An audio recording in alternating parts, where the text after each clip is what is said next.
welcome to Bay Focus. Thank you so much for joining me this week again. Each week we come into your home, sharing with you what's going on here in the Central Florida area, Tampa Bay and beyond. And I'm always very honored to highlight churches that are getting out in the community, going around the world, getting the gospel out. And we are going to spotlight a church today here in the Tampa Bay area, St. Petersburg, actually, Calvary Chapel, St. Petersburg. And boy, are they doing all kinds of stuff. You know, we have had them on over the years doing many, many outreaches here, including some very innovative things with foster care ministry and a variety of events they have sponsored. And this time we're going to focus on missions.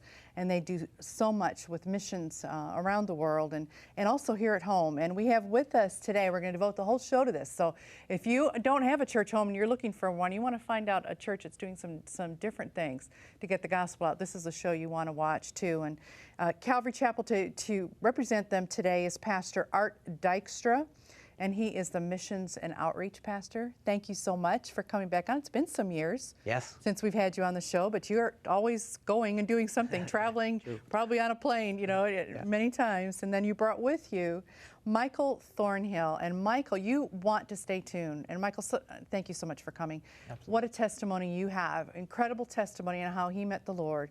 And you want to stay tuned. That's going to happen a little bit later in the show. So hold on. You want to stay with us. But first of all, Pastor Art, tell us where Calvary's located, a little bit about the church. Sure. We are located on US 19, 8900 US 19. It is in the location of an old Walmart, actually. When they built the super Walmart across the street, we were in a Winn-Dixie, so we upgraded. Yes. And so we call it Soul Mart. That's good. That's good. And it's the one, everyone always says, it's the one with the skate park in front. So Pinellas Park. Yeah, you are. And a great, fabulous location. Yeah, really great location. It's incredible. And when are your service times each week? You have multiple options, right? Multiple options. On the weekend, well, what we do is we go through the Bible book by book, and we're in the book of Acts on the weekend. Mm-hmm. And we have a Saturday night service at 6 p.m. and 2 Sunday morning services, 9 and 11. As well, on Wednesday, we'll be in the book of Joshua right now, studying there, and that's at 7 p.m. every Wednesday, our Old Testament study. I have to tell you, I have visited Calvary Chapel, and it is an intense Bible study. It's fabulous. If you are really wanting to walk through the Word, you're glued the whole time. Your pastor is such a teacher as well. He really is. It's you hear that term, pastor-teacher, and yes. It's definitely.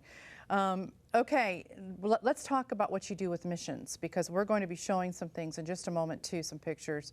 But you do a variety of things, and I'm going to let you mention what all those are. There's a lot of different things you've been doing and building. And yes, go ahead. I tell people all the time that I have the best job on staff. I enjoy my job tremendously. It's amazing. I get paid to travel and to help people, and so anything that really happens outside the four walls is typically what I'm involved in internationally. Before this, I worked for a missions organization, so very accustomed to traveling a lot. But in particular, we aren't just focused on doing humanitarian work. We also want to bring in the gospel, because that's what changes lives. We currently, in local outreach, some of our focus is on just the Jerusalem area around St. Petersburg, doing some outreaches to our neighborhoods and things like that. Knocking on doors, inviting people, doing some festival type things. But internationally, one of the things that's, as you become a larger church, you have a bigger bandwidth, and you can really target some bigger issues. And there's a lot of competition for getting the hearts and minds of the people in your body. And so you can overwhelm people, and no one ends up reading their bulletins or listening to things, and so you have 40 different things going on. So one of the tactics we've really tried to work on as we've got larger is to take on a big project, take on something that our church can really jump into, communicate it to all the different groups. For example, right now we have VBS going on for children. Part of they do a faith in action kind of a segment incorporating missions into it. Not to get off a track, but I'll explain. A lot of times you see the church as a pie, and you've got men's ministry as a part of the pie, and women's ministry, and children's ministry, and things like that. And missions is just a slice of the pie. We try to avoid that because the church exists for outreach. Yeah. And so instead of being a slice of the pie and being something you do separately, we want it to be that center circle. It's not overwhelming. It's not dominates everything. You still have children's ministry and you still have men's ministry and things like that. But we want life groups. We want the children's ministry to be involved with missions, whether it's your Jerusalem, Judea, Samaria, outermost parts of the earth. So one of our 2015 big projects is working with a couple of church planters in northern India. Two families, they get sent out 2 by 2, so there's 2 whole families. They're deaf, and they've been trained in how to use the resources they've been given through Deaf Opportunity Outreach. And they go in and they're trying to church plant in northern India. Now, this is an unreached people group. That is so unique. Well, there's almost no gospel access in northern India, and it's the current Indian government is really against Christianity in particular, but there's a whole movement called bringing people back to Hinduism, and so they're really trying to squash Christianity. But in particular, the north, there's a lot more unreached, north of Delhi, unreached people groups. One of the worst areas, of course, is having access to the gospel if you're deaf, because a deaf person typically doesn't learn like we do in the West, where we learn linear books. Obviously, we got auditory learning. We have our university and college system. A deaf person typically learns, in particular in the developing world, through the storytelling method, hearing different stories, putting the pieces together, coming to a conclusion. In fact, most of the developing world, most of the non-Western world learns through storytelling. So using these techniques, these pastors are going in. One's an evangelist, one's a teacher, a preacher, and they go in, they reach out to communities. And so that's our big project. They've already started 2 churches, and they've only been doing it for 2 months. And while you're partnering, this is actually, you mentioned the door ministry. And that is with Wycliffe, right? It is an affiliate with Wycliffe Associates. So you guys are partnering, getting that, going out and reaching the deaf community in missions is so powerful. I think that really touched my heart. And one of the things too, and we want to show some pictures now of this, but before we do, you've been very active in Guatemala, and I believe these pictures are from there? Sure. Yeah, and so you've built a facility there and everything, right? Tell us what you guys have done there. Correct. Just to quickly finish off the last story, because I didn't finish a section, but VBS right now is going on, and the children are raising money for this project in India. Oh, and so they're part of the circle, part of the pie. The youth have done the same thing during the youth conference a month and a half ago. They raised money. So we have had over $20,000 come for this couple in northern India. That was the purpose of, just kind of sharing how. Yeah, and have you done that for years? Do you always do that, to try to incorporate it into all the ministries? We do, yeah. Last year was the last couple of years was our project into Guatemala. Yeah. And so what we did is we had a church partnership that we helped plant a church in Guatemala, Calvary Chapel, Guatemala City.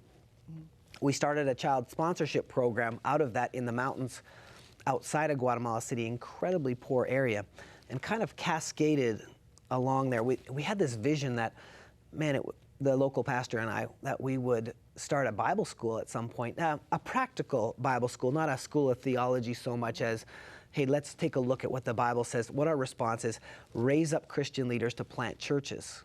So for years we were praying about an opportunity. We'd take teams down there and try to support the work of the ministry. And we found a location, we prayed about it. As a 19-year-old, I backpacked through Central America. I remember seeing this facility. It was owned by the Lutheran Church. I remember looking through the gates at this facility going, I wonder what that place is, which is kind of coincidental. Oh, yeah. So fast forward many years. I don't think that's coincidence. I think that's a God thing. A friend of mine calls it a Godowince. Yeah, that's good. And so fast forward a few years, we find out that it was owned by the Lutheran Church of Guatemala. It's a 120-year-old hacienda coffee plantation. It was largely empty for quite a while. Then the Lutherans got it in the 50s, turned it into a hospital, eventually became their seminary, moved their seminary to the city, and they just rented it out to the Peace Corps, whoever needed it for training. A lot of parties that were happening there, and the Lutheran president we have great favor with, we found out that maybe they were interested in renting it. So we made contact with him, met with him, and he said, I believe that, speaking of Godowinces, he said, I believe I'm the president of the Lutheran Council right now for such a time as this, because I believe that God has opened the door for you to rent. So we negotiated a 20-year lease on the property. Yeah, and you have a church. I tell you what, we're running out of time for this segment, so let's take a look at the pictures. It's going to tell us some of it. You tell us, if you'll describe when you see what we're seeing. Sure. This is actually, we have a discipleship program there as well, and this is on top of Volcan Agua, looking over the beautiful, the Panchoy Valley. In the background is Antigua. This is also looking just around the corner from our property over Antigua. Antigua was more or less the original capital of all of Central America before it was just one province. This is the La Crosse looking. There's Agua in the background, the volcano, the extinct volcano that we were looking down from. Took a lot of mission teams down. This is a team that we took down to do some renovation and construction and outreach, looking over the city. This was part of the old facility. Now again, this was a 120-year-old adobe brick building. We tore it down. It was used for karate classes, and it was in such miserable shape. When we took over the property, I killed 17 rats the first week, because that's where the kitchen was. We tore out walls, put a new brick wall up, put a new roof up, fixed the ceiling, the roof. This is halfway through once it's been painted. We wanted to go with a kind of a colonial, Spanish colonial style, because Antigua is a really beautiful Spanish colonial city. And then, of course, here's the more or less finished project. We have a discipleship training program. American youth, 25 or so, come down, and we partnered with a ministry called Potter's Field based out of Montana. This is some of the plumbing in the bathrooms we had to fix up. Everything was, again, 120 years old. Here's the after picture. So sending lots of teams over in 2013, some in 2014. I spent a lot of time. Here's a soccer field in the back. Now, we're on the outskirts of the city. Nobody has a soccer field, and nobody has a grass soccer field. We put irrigation in. You can see in the bottom right-hand corner, there's a dead grass. Well, there's a 400-and-something-year-old convent underneath there, and that's where the grass, that's where the walls were in the Santa Rosa convent. So every once in a while, you dig some old pottery and things up, archaeological stuff. We put a little cobblestone fire pit here to do campfires and just to talk. Jeremy Camp actually inaugurated this place he was partnering with us in the early days, and he came down to bless people. And here's some of the kids that we're ministering to. This little girl is from Santa Maria de Jesus, a Cachiquel speaker. And this is in the saddle on the side of the volcano, the Agua volcano, the extinct volcano. The church started to grow, and we needed a place to put people, because the room that we were using, it's now like 160 people, adults. So we built we put a tent in. Lots of regulations for building there because it's a UNESCO World Heritage Site. So we built a tent for the church. There's when Jeremy Camp was down here with one of the missionary kids and myself. We were tossing gummy bears into our mouths from a distance. That's what we were doing right there and celebrating afterwards. Those are great. Those are great pictures. Wow, what an incredible ministry. You mentioned one thing, then we're going to take a break. You do take ministry teams. That's a big part of what you have developed there at the church, too, is these young adult teams, right, that go? All ages. All ages now? Okay, yeah. So, for example, this Sunday I'm going down with a youth team, and we're going into the school system. The government, Antigua has a lot of tourism. It's a central hub for tourism for Guatemala. Really a pretty place, one of my favorite places in the world. The government just disbanded the English funding, and so we're taking our discipleship teams into the schools teaching English, and we're using the Bible as our textbook. How novel. And then we also have the discipleship teams coming in, but the youth group from Calvary is going in, and we're going in teaching in several schools all week, as well as, painting. Yeah, the reason I mentioned the young adult, I remember you at one point had a, and maybe that's not the young adult internship program, but you've taken interns down there. Correct, yes. Different missions things too. Once you graduate from the discipleship program, you can go to one of 5 different countries as interns. Yeah, that's fantastic. Yeah, that's incredible. Okay, we're going to take a break and come back. Sure. And when we come back, we're going to talk to Michael, who's been sitting patiently next to you. And then we're going to talk a little bit more about missions. But I want our viewers to hear Michael's story too. This is like flying through. There's so much you guys do. There's so much more to talk about. So stay tuned. We'll be right back with more of Bay Focus.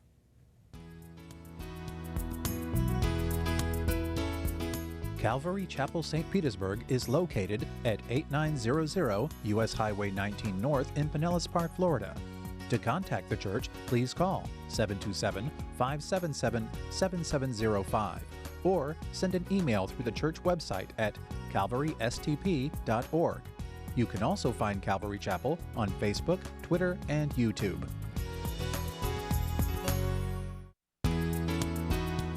Bay Focus puts the spotlight on Tampa Bay.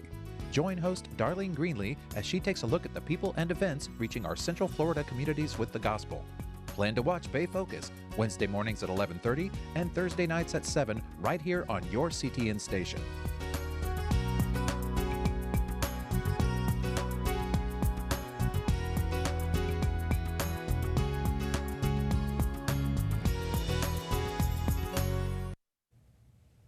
Okay, we're back featuring Calvary Chapel and all the outreaches they do, particularly missions around the world, and then here at home to what we always like to call home missions and outreach. Pastor Art, we're going to talk to Michael here in a minute and him share his testimony. But one of the things you do at the church, if you want to just tell us quickly, how is mentoring is so important at Calvary and that people are connected. Yeah, we do have a very significant mentoring program, different ministries, in particular, young adults, kids, parents whose parents are incarcerated. We have a mentoring program, the Brit House Discipleship Ministry he's part of. So a lot of mentoring. My personal obvious bent and understanding of the scriptures is we're all called to have Timothy in our life, and so I have actively personally gone out and to find people I can mentor and those that the Lord brings into my place, and Mike's one of them. And so you met Michael, and you met Michael. Was he coming to the church at the time? Michael had originally got saved at a different location, started attending Calvary, growing, and we got introduced. And he actually approached me and said, "Hey, can we meet sometime?" And that tumbled into fantastic. Every Tuesday morning. Whoa, okay, Michael, and you're going to pick up the baton from there. You have quite a testimony. I mean, you know, just to kind of whet the appetite of our viewers, you've actually known what it's felt like to be a millionaire. Yes. At a young age. Tell us your story. Okay, I grew up, had a very good family growing up. At 12 years old, my father left our family, and I was really confused. I didn't really understand why he left. My mother just kind of was turned into just a very depressed state, to where just the whole dynamic of our situation just changed. And I had no male influence in my life, well, good influence, no guidance or direction on how to live my life. I made a lot of bad choices. At 13 years old, I started doing drugs. I started selling drugs, and that just escalated from there into weapons and just all kinds of illegal activity, fighting, just very, very bad things. Not really going to get into too much detail because of time. But I grew up just, you know, looking at people as, you know, what can you do for me? That was my whole attitude is if you can't do anything for me, then I don't want anything to do with you. If you can't make me any money, then I don't want anything to do with you. I don't even want to speak to you. I was very selfish. That's just how I approached everything in my life. If you could not benefit me, then I just completely put you to the side. So I grew up selling drugs, and that's how I made money. I was into material things that I thought you had to have material things. It was all to seek attention. I wanted people to like me. I wanted people to know me. You know, so I was out for material things. I thought that was success. I thought that was the true meaning of success was, you know, having a nice vehicle, having a nice house, having the nicest clothes, all these different things that the world thinks is success. And the drugs just escalated, the money escalated. I turned it into business because I figured that, you know, I had to have some kind of way to hide the way I was making money. So I started businesses. I became very successful in business with cell phones. Turned that into real estate. I started doing real estate to where I made my first $1 million by the time I was 25 years old. I built a $1.1 million house, custom house. I had multiple cars, 4 or 5 different cars, Lexuses, brand new Chevy Suburbans, just all kinds of different vehicles, vacations to Hawaii. I was in Las Vegas probably once a month, just throwing away money, just very irresponsible in what I did. The partying got out of control to where I became just severely addicted to drugs. It was the way I had to escape reality. I was so depressed. No matter how much money I had, I was missing something. I was depressed, I was anxious, I was very angry, bitter, I held a lot of resentment towards people, a lot of different things that I really didn't understand why, because I had all this money and I had everything that I thought I could ask for in this world, but I was just still missing something. So I would take drugs to just, it wasn't just to get high, it was to escape reality, it was to hide my emotions. It was to be able to be social with other people because I wasn't social at all. And it just escalated to the point to where I just started spending more and more money on drugs, becoming irresponsible with business. The real estate market crashed. I ended up losing multiple homes, lost a whole lot of money. But at the time, I really wasn't worried about the money because I was so far in my addiction. And I was honestly just didn't care if I lived or died at that point. I actually looked at life at that point to where I was like, I'm not going to be around much longer anyway, so take the houses, the money goes. Right now, all I wanted to do is just escape, and the way that I escaped was to take drugs and just check out. It just led to the point to where I lost everything. I became homeless. The people that I used to look at on the street with signs saying, you know, please help or food, I'm hungry. You know, I used to make fun of those people and yell out the window to get a job. And, you know, I became one of those people. I became the person that was on the street. I became homeless. I had to sleep under bus stops to not get wet when it's raining outside. I was starving to where I had to go to the back of restaurants and try to get leftover food to eat.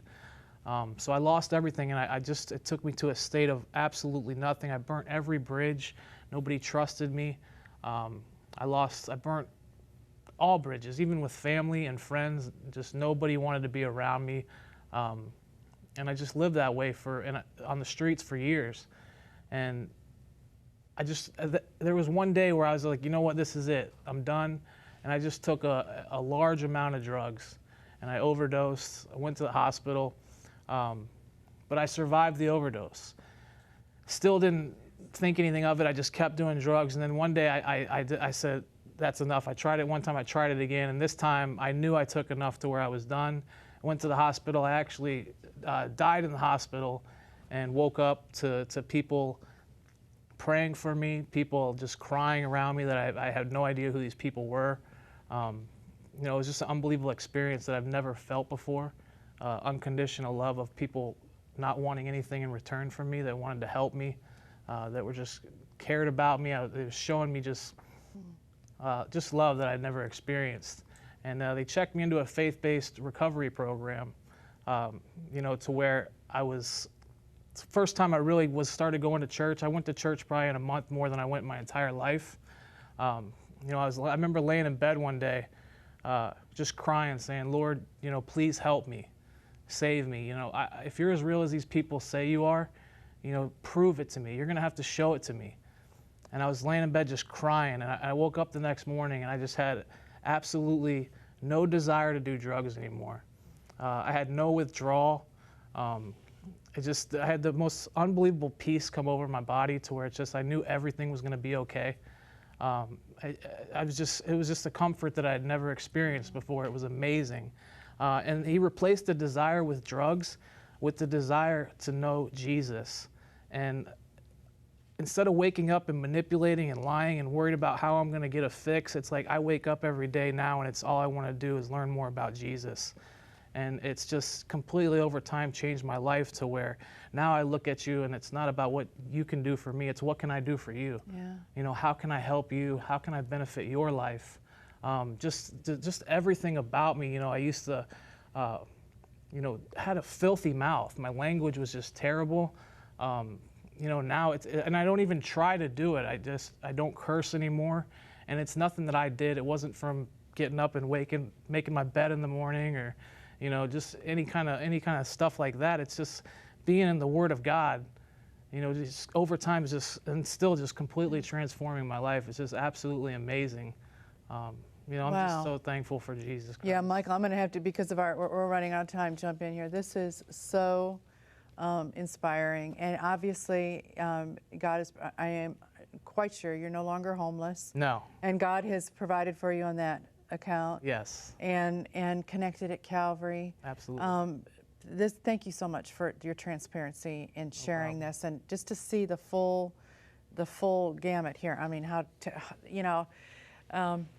not too many people can say I've gone from being a millionaire to homeless and then back again. Yeah. You know, I mean, that God's bringing, that's just huge. And Pastor Dykstra, in the few moments we have left, this is one example of the way Calvary's reaching people, the one-on-one, and just been able to connect with Michael and help him through this incredible journey, and how clearly, though, Michael, you reached out to God even on your own, and God just touched down, and then he put you with Calvary.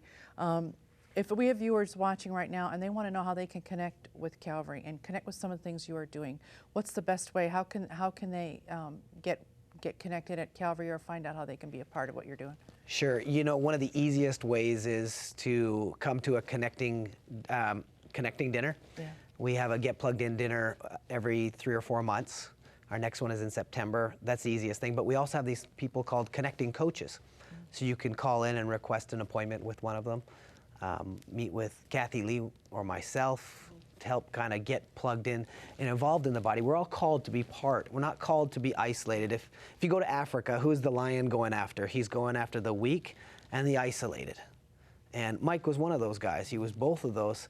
And so we're better together. We need to be part of something together. We have a great women's mentoring program in particular called the Salt and Light, and then Thursday night men's discipleship. Yeah. Getting plugged in those groups is so there's critical. something for everyone there, and I can definitely attest to that, to Calvary. All right, I am going to have to say thank you to both of you. We're out of time. Thank you both. There was a lot of stuff we didn't even get to. We had other videos, we had other things. We just ran out of time, because this was just a tremendous opportunity to hear your testimony too, Michael, and thank you both so much. And if you are looking for a church home, Calvary Chapel is a great place to visit and to connect with. If you're looking for a place of connection.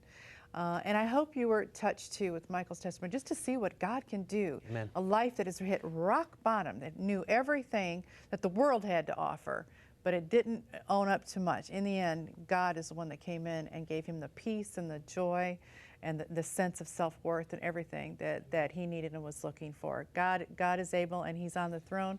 And I hope that you enjoyed today's program. We will see you next week on Bay Focus. May God richly, richly bless you.